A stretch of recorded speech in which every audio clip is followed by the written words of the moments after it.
अस्सलाम वालेकुम दोस्तों, कैसे हैं आप सभी लोग? ठीक हैं? उम्मीद करता हूँ आप सब लोग ठीक होंगे।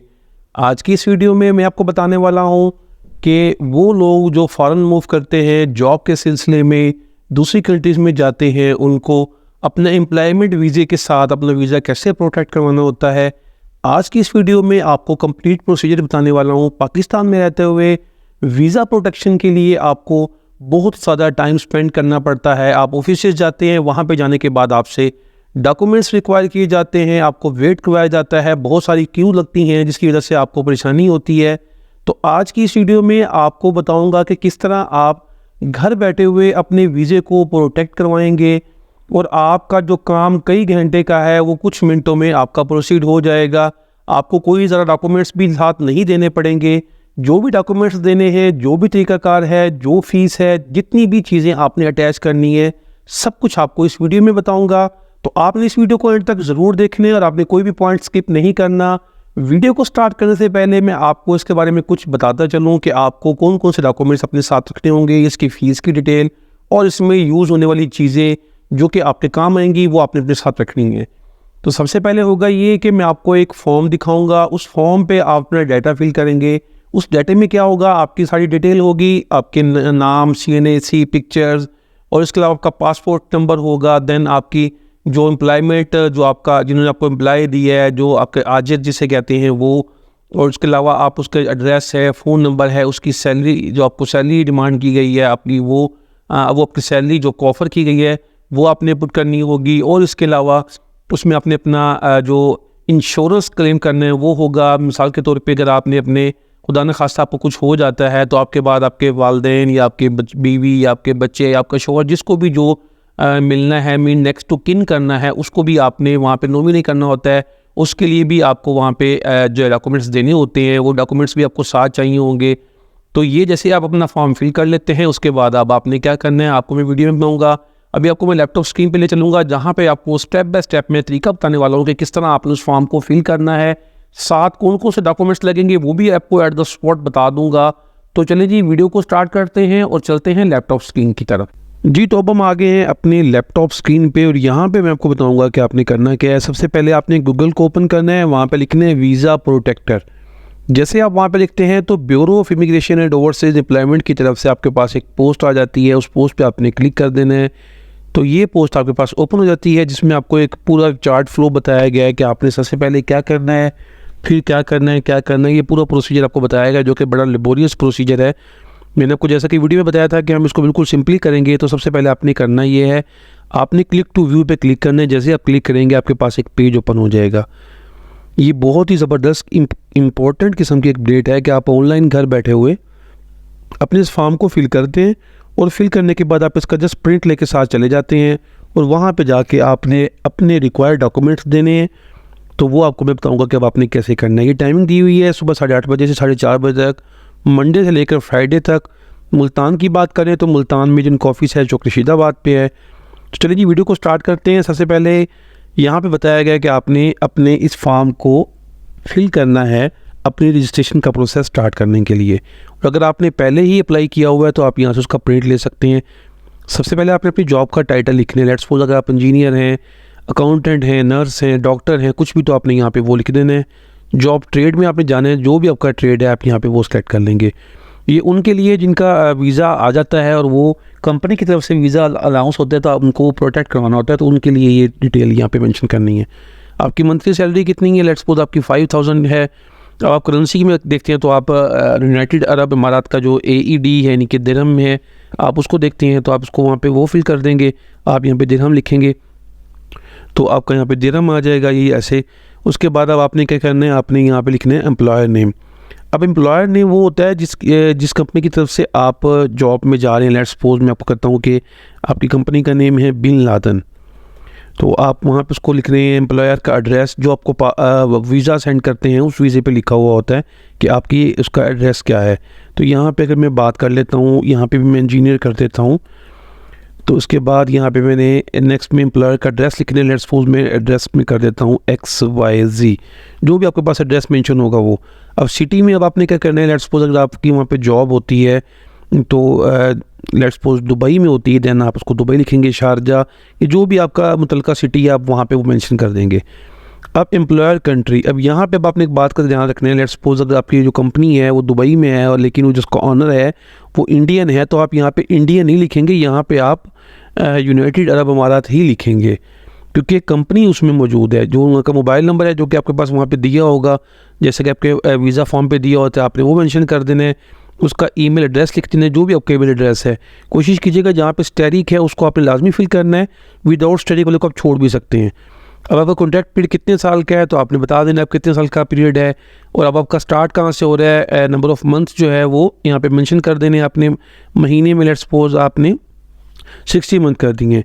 उसके बाद अब आपने यहाँ पे बताया हुआ कि किस दफ्तर से प्रोटेक्ट करवाना है। ये आपके पास रावलपिंडी, लाहौर, कराची, पेशावर, कोयटा, मालाकंड, मुल्तान, सियालकोट, डीजी खान में अवेलेबल है, आप उसको मुल्तान कर देते हैं। यहाँ पे आप अपने क्लिक करने के बाद अपने मुतलका सिटी के रिलेटेड जो है वो ऑफिस को भी फाइंड आउट कर सकते हैं।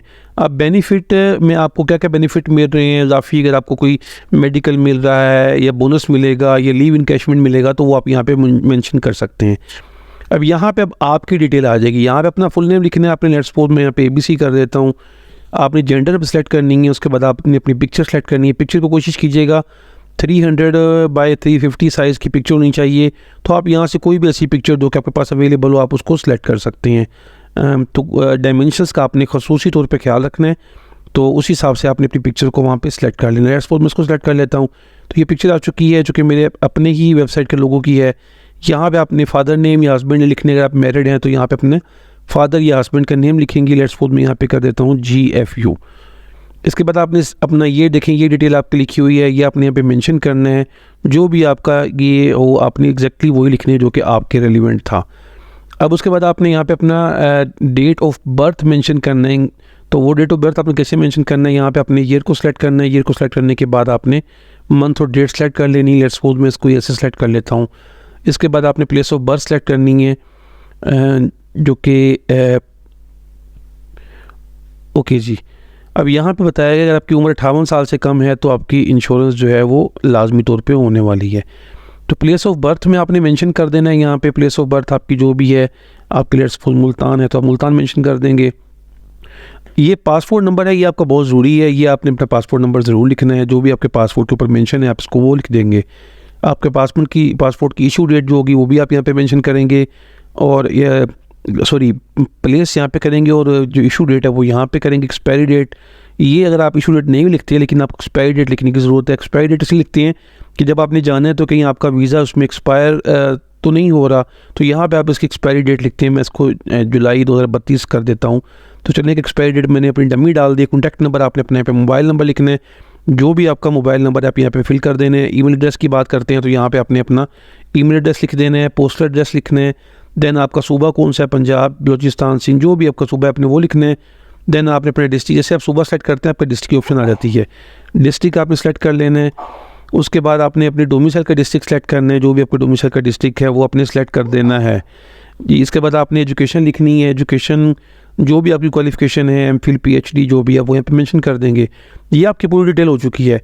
अब यहाँ पे आपके नॉमिनी में आ जाएंगे। लेट्स सपोज आपके फादर हैं, आपके ब्रदर, बहनें, भाई, बच्चे, जिनका भी आप नाम लिखना चाहे वो यहाँ पे लिख सकते हैं। लेट्स सपोज आप अपने फादर का नेम लिखते हैं तो अब यहाँ पे अपने फादर का नेम लिख के उनको नॉमिनी में सेलेक्ट कर लेते हैं। उनकी एज कितनी है वो आप यहाँ पे मेंशन कर देंगे। उसके बाद आपका उनसे रिश्ता क्या है आप यहाँ पे मेंशन कर देंगे। तो यहाँ पे आप बता देंगे कि वो आपके क्या हैं, फादर हैं। यहाँ पे आपने फादर लिखने हैं क्योंकि आपके वो फादर हैं। उसके बाद आपने उनका ID कार्ड नंबर लिख देना है यहाँ पे। इसी तरह का कॉन्टैक्ट नंबर, उनका एड्रेस, ये सब चीज़ें आपने लिख लेनी है। अब यहाँ पे अगर आपका कोई प्रीवियस प्रोटेक्शन हुई है तो आपने उनका रजिस्ट्रेशन नंबर लिखना है, अदरवाइज़ इसको छोड़ देना है। फिर आपने जो बैंक में फ़ीस पे करनी है, ये फ़ीस आपने कैसे पे करनी होती है ये आपने एट दैट वहीं पे आपको मिल जाएगा, जो कि इनका ऑफिस है वहाँ पे प्रोटेक्टर फॉर्म में। वहाँ पे अपनी फ़ीस पे करनी है, वाउचर की डेट लिखनी है। उसके बाद आपने अगर आप फ़ॉरेन से अप्लाई कर रहे हैं तो आप यहाँ पे सोनी धरती प्रोग्राम से भी फ़ीस पे कर सकते हैं। अब यहाँ पे आपने अपना 9200 रुपये का चार्जेस लिखने हैं जो कि आपके इमिग्रेंट की तरफ से हैं। इसमें आपके जो इंश्योरेंस की डिटेल है वो भी साथ आपकी ऐड हो जाएगी। चलिए मैं आपको यहाँ पे एक बात और भी बताता चलता हूँ कि जैसे ही आप इसको फिल करते हैं, लेट्स सपोज मैं अगर यहाँ पे करता हूँ इधर तो यहाँ पे अगर हम डेट को चेंज करते हैं तो यहाँ पे उसने बताया आपकी इंश्योरेंस भी होगी, तो इंश्योरेंस जो है वो इंश्योरेंस कंपनी की तरफ से होती है, तो वो भी आपको परफॉर्मे के ऊपर फिल कर दी जाएगी। उसके बाद आपने क्या करना है, आपके ये जो 92 हुआ है इसमें आपके इंश्योरेंस के चार्जेस भी होते हैं, आपने अपने बैंक अकाउंट टाइटल देना है, उसके बाद आपने अकाउंट नंबर लिखना है, यहाँ पे बैंक का बताना है कौन सा बैंक है, देन अपने IMNO बोर्ड पे क्लिक करके सबमिट रजिस्ट्रेशन रिक्वेस्ट कर देना है। तो जैसे आप इसको यहाँ पे करते हैं आपके पास एक फॉर्म आ जाएगा, उस फॉर्म के ऊपर आपने अपना थंब लगाना है और अपने डॉक्यूमेंट्स जो साथ लेके जाने हैं उसके बारे में आपको बता दूँ अगर कि आपने कौन कौन से डॉक्यूमेंट्स साथ लेके जाने हैं, देन हम उसको देख लेते हैं। तो यहाँ पे क्लिक करने के बाद आपके पास डॉक्यूमेंट्स आ जाएंगे। अब डॉक्यूमेंट्स में आपने क्या क्या साथ लेके जाना है, डॉक्यूमेंट्स में आपने ये डॉक्यूमेंट्स अपने साथ लेके जाने हैं, अपना वीज़ा जो कि आपके पास है, आपका वैलिड पासपोर्ट हो, आपका CNC चाहे फ़ोटोकॉपी भी हो चल जाएगी, आपका एग्रीमेंट हो, आपकी फ़ीस जो आपने पे की है उसका आपके पास रसीद होनी चाहिए, आपका वेलफेयर फ़ंड की रसीद होनी चाहिए, आपने जो फ़ीस पे की है वो इंश्योरेंस स्टेट लाइफ इंश्योरेंस की तरफ से जो आपको सर्टिफिकेट दिया गया वो भी आपका साथ लगा होना चाहिए। अगर आप एम्प्लॉय हैं गवर्नमेंट तो आपको NOC भी देना होता है, पुलिस करेक्टर सर्टिफिकेट और मेडिकल फिटनेस, ये सब चीज़ें लेके आपने ऑफिस चले जाना है। वहाँ पे जाके आपको कोई टोकन वोकन लेने की ज़रूरत नहीं है, वहाँ पे जाकर सिंपल आपने उनको ये दे देना है। उसके बाद आपको एक थंब लगवाया जाएगा और 2 घंटे के बाद आपको वीज़ा प्रोटेक्ट करके मिल जाएगा। तो इस तरह जो कि पूरा दिन का काम आपको सुबह 6 बजे जाएंगे, लोग कहेंगे जी 6 बजे चले जाएँ, 5 बजे चले जाएँ, तो वो काम से जो आपकी जान छूट जाएगी और आप अपने घर से फॉर्म फिल करने के बाद वहाँ पर जाके उसको जमा करवा देंगे और इस तरह आपका वीज़ा प्रोटेक्ट हो जाएगा। तो दोस्तों उम्मीद करता हूँ आपको वीडियो पसंद आई होगी। अगर आपको वीडियो पसंद आई है तो चैनल को सब्सक्राइब कीजिएगा, साथ लगे बेल आइकन को प्रेस करें ताकि आपको नई वीडियो की नोटिफिकेशन मिल सके।